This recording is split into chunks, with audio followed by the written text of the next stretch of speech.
Bonjour et bienvenue à Pack de Potes. Alors moi c'est TK, l'américain de ce groupe d'amis réunis par le rugby. Voici notre dernier épisode pour ce mini-série Rugby Solidaire. J'espère que ça vous a donné envie d'apprendre un peu plus sur les différentes associations avec eux j'ai eu le plaisir de rencontrer. Donnez-les un petit cadeau ce Noël, un like ou un follow sur leurs réseaux sociaux. Et pendant que vous êtes là, vous pouvez faire le même pour vos potes de Pack préférés. On va finir avec une discussion que j'ai eue avec Raphaël Poulain. Raphaël que vous connaissez de Stade Français ou son podcast Poulain Raffut. J'ai en fait gardé cet épisode pour la dernière parce que je trouve que quelque part c'est la plus personnelle. On a abordé des sujets très intéressants, très riches et personnels aussi, dans le sens où on a parlé de santé masculine, de santé mentale aussi. Et franchement c'était une discussion très riche. Donc je vous laisse découvrir tout de suite.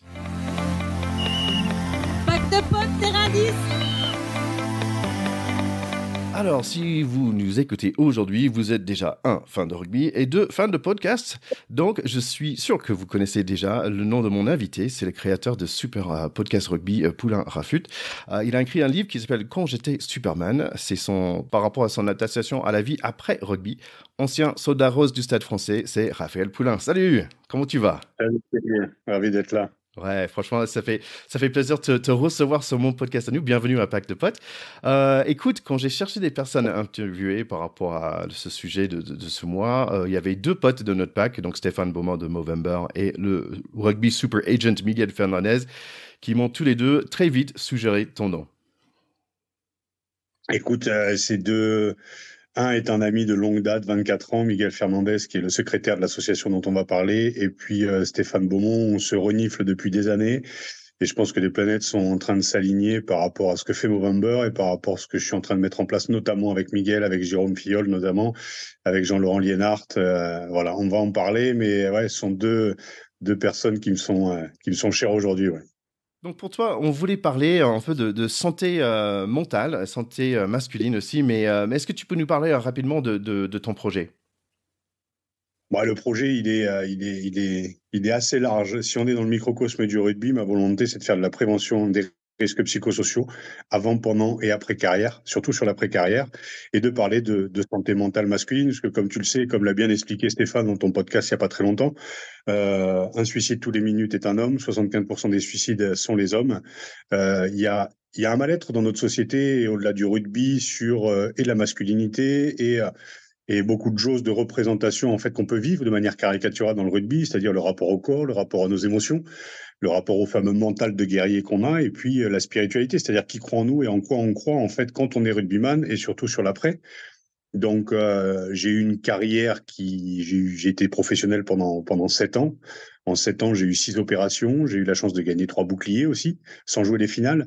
Et donc une après-carrière très compliquée parce que complètement perdu, ayant vécu de Picardie, projeté à Paris avec toute la notoriété qu'on connaît du Stade Français. J'étais une étoile filante au milieu d'une constellation de stars.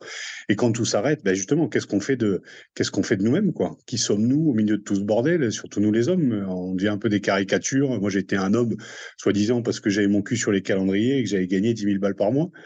Mais ça fait pas tout. Donc, ma réussite, je la vis aujourd'hui avec l'homme que je deviens, avec ma femme et mes gosses, avec cette association, avec les projets que je mène. Mais il a fallu avoir un retour sur moi-même pour apprendre à me connaître, comprendre un peu comment je fonctionnais mentalement, psychologiquement, philosophiquement, et puis trouver ma place dans cette société au-delà du rugbyman que j'ai été, quoi. Derrière un rugbyman, il y a un homme. Et donc, j'ai tenté de gratter à travers la dépression, un burn-out et puis une grosse introspection, gratter et découvrir un peu l'homme que j'étais derrière tous ces rôles que j'avais joués. Donc, et ça fait 10 ans maintenant que je fais des conférences dans le monde de l'entreprise et dans le monde du sport. Et j'ai vu l'impact que ça pouvait avoir. Tu as parlé du bouquin. Il y a une vidéo qui s'appelait Quand j'étais Superman qui a beaucoup tourné aussi. Il y a eu le podcast de Christophe Dominici quand il est décédé qui a été écouté beaucoup de fois, malheureusement. Je lui rendais hommage et il y a une phrase au milieu de ce podcast que j'avais fait qui s'appelle Putain de légende mon king, c'est quand la tristesse sera passée, il faudra se pencher sur ces problématiques de l'homme moderne, dont la dépression, dont la santé mentale. Donc voilà, j'ai décidé en novembre 2021, janvier 2021, de créer Néo Héros avec notamment Miguel Fernandez, Jérôme Fillol et bien d'autres. Donc on est en train de développer ce projet. Voilà.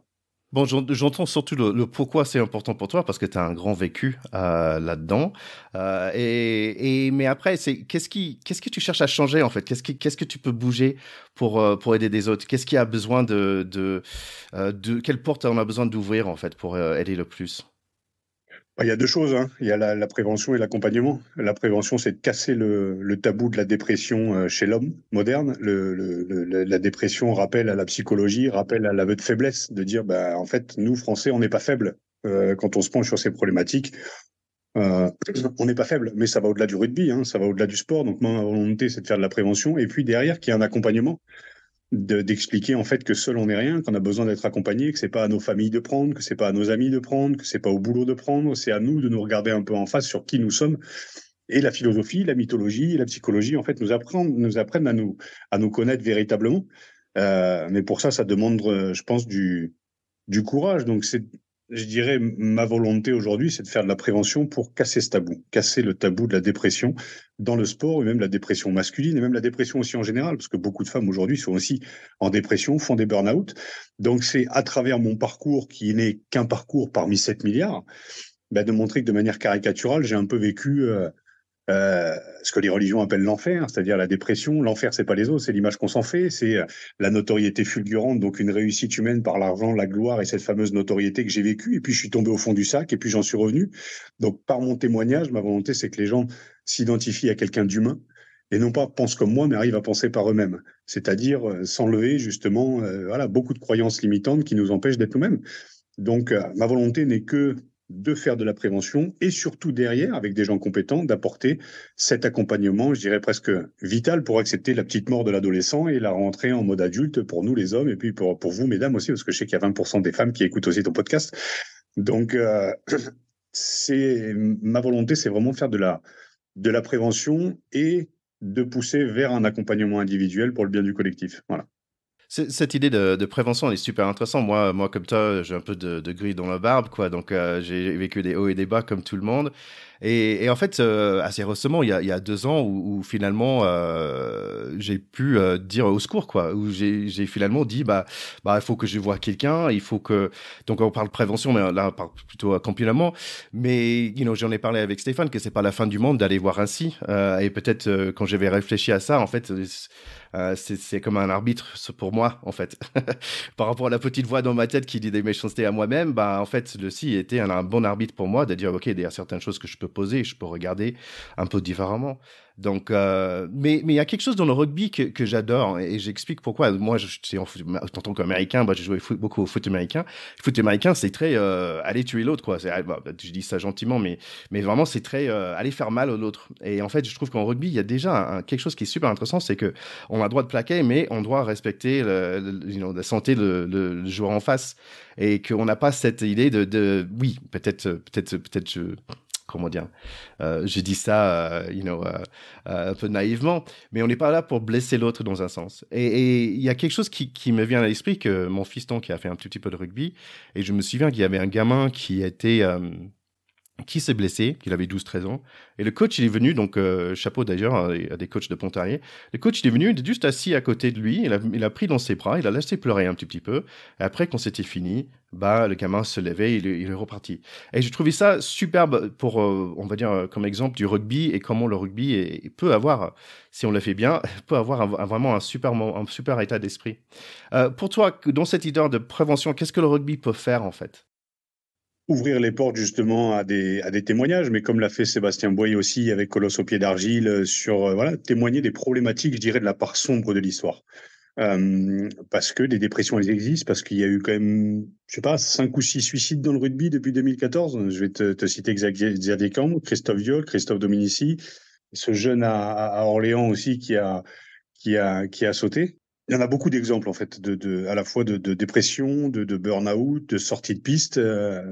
Moi, j'ai vu que pourquoi je parlais de la vidéo tout à l'heure et le bouquin dont tu as parlé aussi, c'est qu'en fait, j'ai reçu beaucoup de témoignages en off d'anciens joueurs, d'anciennes joueuses aussi, d'anciennes sportives aussi, et même de joueurs amateurs qui ont arrêté leur carrière et qui ont dit, en fait, ouais, ton bouquin fait du bien parce que il humanise ces problématiques. L'histoire que j'écris à travers le livre, c'est voilà, c'est le passage de Picardie à la notoriété, à Paris, à 3 millions d'habitants, avec tout ce que ça comporte de vie sociale de mes parents qui se sont créés aussi à travers moi, le rapport aux supporters, le rapport au public, le rapport aux amis, le rapport à la performance, et puis de l'après-carrière. Donc, pour moi, il y a beaucoup trop d'exemples je dirais, beaucoup d'exemples de mecs qui tombent, qu'on regarde tomber, et de manière caricaturale, qu'on montre du doigt en disant, bah ouais, lui, il était fou. Oh, bah, si elle a pris de la coke, c'est parce que oh, bah, les sportifs, ils sont fous. Tu vois, on a tendance à mettre dans une case plutôt que de comprendre en fait que ce sont des êtres humains. Donc moi, ma volonté, elle est là, en fait. Elle est de dire que le constat, il est que la dépression, elle existe dans le sport, et peut-être un peu plus qu'ailleurs, parce qu'on se met tellement la pression que derrière la dépression est presque vitale, voire naturelle, pour comprendre les rôles que l'on veut jouer après. Donc, moi, j'ai fait le constat depuis que le rugby est professionnel, parce que j'ai commencé en 99, sur les 24 dernières années, il y a beaucoup de mecs et beaucoup de nanas qui sont tombés. J'ai eu des témoignages de filles que je ne citerai pas pour garder aussi de garder dans le secret des dieux, dans le secret du vestiaire, et que je me permettrai pas de citer. Mais il y en a tellement que je ne peux pas rester inactif, immobile chez moi, à me dire, bah, j'ai quelques connaissances quand même que je peux partager au monde du rugby. Et le monde du rugby est en train de s'ouvrir. Alors, pour répondre à ta question, c'est que la mienne de génération et donc la tienne, on était dans ce rugby guerrier. On était dans ce rugby de clocher où il fallait défoncer l'autre, il fallait défoncer l'adversaire. Il y avait beaucoup de bagarres. Voilà, on jouait beaucoup sur ces leviers de motivation. Aujourd'hui, on n'a plus besoin de ça parce qu'on a une génération en fait qui s'est ouverte à autre chose, notamment le coaching mental, qui s'est ouvert aussi aux émotions, même s'il faut arriver à les cadrer. Mais on a une génération qui est acquis à la cause du rugby professionnel, et ces jeunes sont aussi en demande et de témoignages et de prévention, et aussi de dire qu'on peut aussi fonctionner autrement qu'avec nos couilles, nos cœurs et nos muscles, et d'y mettre un peu de tête, ça fait pas de mal. Au contraire, donc c'est de casser ce tabou pour pouvoir justement en faire une compétence plutôt qu'une tare. Ouais, j'aime bien cette idée de casser ce tabou. J'ai fait tout un autre podcast sur la santé, bon, déjà pour moi de perte de poids. Et en fait, mon chemin de perte de poids, ça m'a ramené beaucoup plus loin, en fait, par rapport à qu'est-ce que je cherche dans mon perte de poids. C'est un peu de bonheur, en fait. Et après, le podcast, ça s'appelle Un peu plus léger, un peu plus léger. Et en fait, par la suite, en fait, je me suis rendu compte, c'est pas la poids qui est gênant, c'est qu'il y avait d'autres choses dans la tête qui allaient peut-être moins bien. Il fallait regarder ça d'abord, en fait. Donc, je continue ce chemin-là. Tu vois, je fais juste une parenthèse sur le corps, hein. Je fais 110 kilos aujourd'hui. Je suis un gamin. J'étais jusqu'à il n'y a pas très longtemps un gamin dans un corps de grand. Donc en fait, je me suis formé une carapace de mec super gaillard pour protéger l'enfant à l'intérieur. Jusqu'à 41 ans, où en fait j'ai explosé en vol parce que deux souvenirs sont confrontés. Et là, j'étais spectateur de ma vie. J'ai vu tous les rôles que j'avais joués et pourquoi j'avais ce gabarit. Mes parents sont foutus comme ça. Mes parents sont assez minces.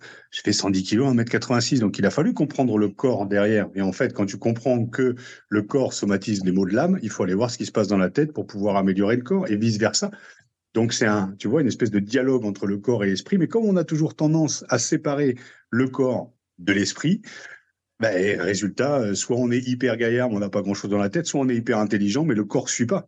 Donc cet équilibre entre les deux, c'est de prendre soin de son âme et de prendre soin de son corps, d'où l'importance de la méditation, d'où l'importance de la prière, d'où l'importance de faire du sport, non pas pour faire du sport pour la performance pure, ça c'est dans le sport professionnel et même quand on est sur le terrain, mais juste pour un bien-être physique et psychologique. Je te réinviterai sur l'autre podcast. Et écoute, tu avais dit deux choses. Tu avais dit prévention et après, c'était accompagnement. Qu'est-ce que tu souhaites mettre en place ou qu'est-ce que tu vois qui peut être utile à mettre en place par rapport à l'accompagnement? La prévention, comme je dis, c'est de casser le tabou. L'accompagnement, c'est de sensibiliser le monde du sport et donc les acteurs qui sont autour des sportifs, déjà par la prévention, comme je le dis, c'est aussi de bien comprendre que les familles sont concernées, que les encadrants sont concernés, mais même dans les centres de formation.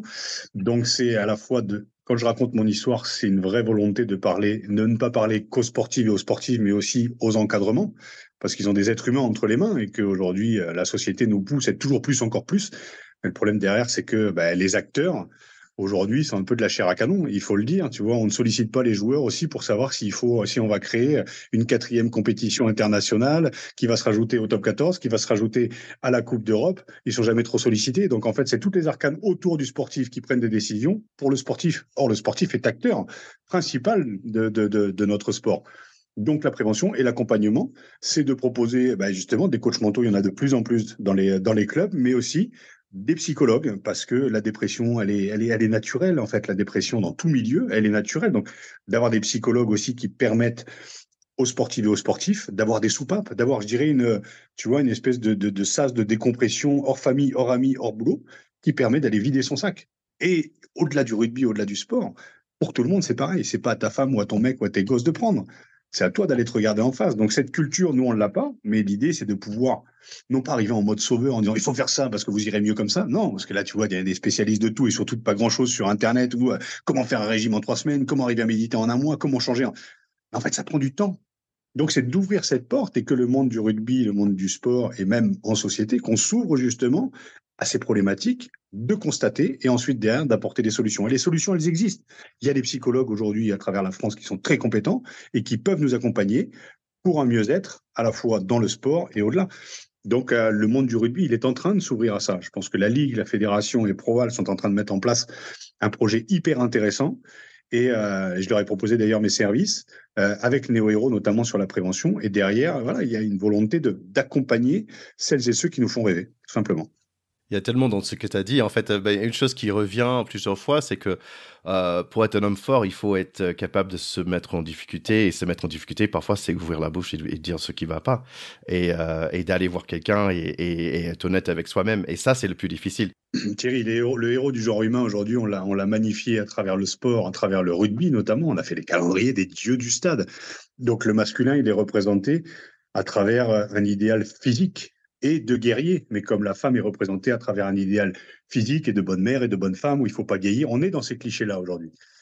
Le héros du genre humain, si tu regardes un petit peu, si on se penche un petit peu sur la mythologie, sur la religion, qui est de la mythologie aussi, hein, c'est ce voyage du héros et de l'héroïne aussi. Hein, je parle aussi aux femmes, qui nous amène à nous révéler à nous-mêmes en tant qu'individus, en tant qu'être humain, empathique, responsable et heureux. En fait, le bonheur est à l'intérieur. Le problème, c'est qu'on a toujours appris à conquérir l'extérieur, conquérir le monde, conquérir l'autre, conquérir la terre, conquérir. Et ça, c'est typique de l'homme et du masculin. Parce qu'on ne nous apprend pas à nous conquérir intérieurement. Et donc, nous conquérir intérieurement, c'est accepter sa vulnérabilité, accepter le connard qu'on a été et qu'on est encore de temps en temps, accepter nos peurs, accepter nos fautes, accepter nos colères et les comprendre. Et quand on arrive à comprendre ça, on devient adulte et on franchit une étape. La mort et la renaissance dans la religion catholique, c'est con, hein, mais c'est la mort d'une partie de soi-même pour devenir adulte et donc représenter un petit peu, je dirais, tout cet idéal que nous vend la mythologie, que nous vendent les religions. C'est tendre vers ça. Et pour ça, il faut s'ouvrir. Donc, il faut s'ouvrir à d'autres comportements que ce que nous, les hommes, on a vécu pendant 2000 années de patriarcat avec éducation judéo-chrétienne, où on pense avec nos couilles et nos cœurs, persuadés que à la fin de notre vie, on va être sauvé par un mec caché derrière un nuage. Alors que le bonheur est dans l'instant présent, le bonheur, il est dans la confrontation de l'ego et de l'essence qui est en nous.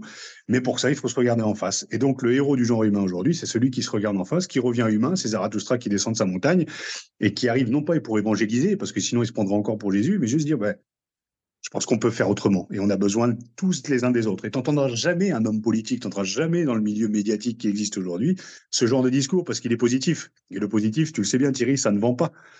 De faire de la part sombre de l'histoire de la dépression quelque chose de positif. Bien sûr, c'est la mort et la renaissance d'une partie de soi-même pour devenir adulte.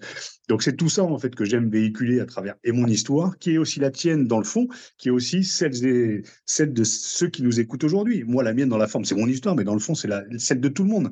C'est comment on devient adulte, comment on grandit, comment on accepte ses faiblesses, comment on accepte ses blessures et comment on en revient. Sinon, on en vaudra toujours aux autres de nous avoir fait du mal. Et Dieu sait que moi, j'en ai toujours gardé un peu dans la poche, que ma femme m'a fait du mal, que mon entraîneur m'avait fait du mal. Et hop, ça te conforte dans l'idée victimaire, mais ça t'empêche de grandir.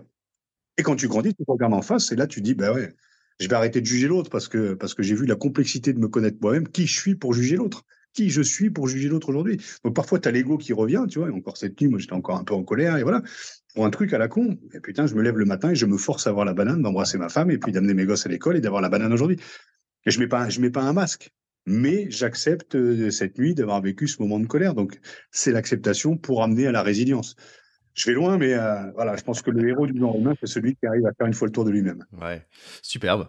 Moi, bon, écoute, dans cette histoire, je pense que ce qui est important, c'est d'être ouvert à l'aide. Et parfois, ce qui est sympa dans le rugby, tu vois un mec qui a pris un coup et parfois il se met à genoux, il y a le mec avec de l'eau qui vient, qui donne un peu d'eau, mais après, il se juge lui-même, il dit, OK, est-ce que je peux continuer ou pas? Mais il a besoin de ce temps de recul, ce moment de encaisser le douleur, de dire, OK, est-ce que c'est trop? Est-ce que ça va? Est-ce que je peux continuer? Et donc, vous, nos chers écouteurs, pendant ce mois, on est sorti de novembre, on est sorti de Movember, mais quand même, la santé mentale est toujours important dans tous les mois, et surtout, je trouve, surtout dans les fêtes. Donc, vous, nos chers écouteurs, comme j'aime bien dire, si vous sentez que vous avez besoin de ce temps de recul, demandez pour l'aide, essayez d'ouvrir vers l'autre, voir quelqu'un spécialiste si besoin. Et donc, je vous encourage de faire cela. Est-ce que tu as d'autres mots pour clôturer, Raphaël? Non, mais ce qui est bien justement sur ce genre de format, c'est de pouvoir avoir, de pouvoir développer un regard, un point de vue. Donc, je tiens à te remercier pour cette petite, je dirais, cette petite vitrine que tu m'offres, même si aujourd'hui, je j'ai absolument rien à vendre ou à mettre en lumière, hein, je dirais. Mais c'est, à travers des petits médias comme le tien, en fait, de pouvoir commencer à évangéliser et à proposer justement, un autre regard sur l'homme moderne et voilà, Movember, ce n'est pas que en novembre. Donc, il y a des actions qui vont arriver tout au long de 2024, parce que le cancer, en fait, des testicules, le cancer de la prostate ou même la dépression dans le milieu du sport pour l'homme moderne et la santé mentale, ça n'est pas qu'en novembre. En fait, c'est tout au long de l'année. Donc, il y a plein d'actions et je rends vraiment hommage à Stéphane parce que c'est un mec qui est sur deux fronts, en fait. Il est à la fois sur l'association Movember, donc il en est ambassadeur, mais à côté, il a un boulot, quoi. Je dirais presque qu'il a un boulot et à côté, il a Movember, mais en fait, il est tellement généreux et entier que, Ouais. d'ailleurs, il a du mal enfin, non pas du mal, loin de là, mais bon, il arrive à conjuguer les deux et chapeau à lui. Voilà des petits héros du genre humain, en fait, qui t'éveillent aussi à toi-même, tu vois. Ouais, et en plus, oui, c'est intéressant que tu en parles. C'est un mec que j'aime beaucoup. Et j'avais demandé, mais qu'est-ce qu'il fait dans la vie? Et en fait, il a dit, je rends les gens heureux. Et je trouvais ça beau. Donc voilà. Donc j'espère que tout le monde, nos chers écouteurs, vous êtes tous heureux. Moi, j'étais vraiment heureux de te faire ta connaissance, Raphaël. J'espère que tu reviens à un autre moment. On parlera un peu de carrière, de rugby et tout ça. Donc n'hésite pas à revenir ici à Pacte Pot. Eh ben, écoute, Thierry, on fait le point l'année prochaine. On se dit rendez-vous juin 2024 pour te parler un petit peu de ce qui se met en place, notamment dans le monde du rugby professionnel pour inspirer le monde amateur. Et merci pour cette petite, soupape au milieu de nos vies. Et merci à toi, Thierry. Allez, à très bientôt.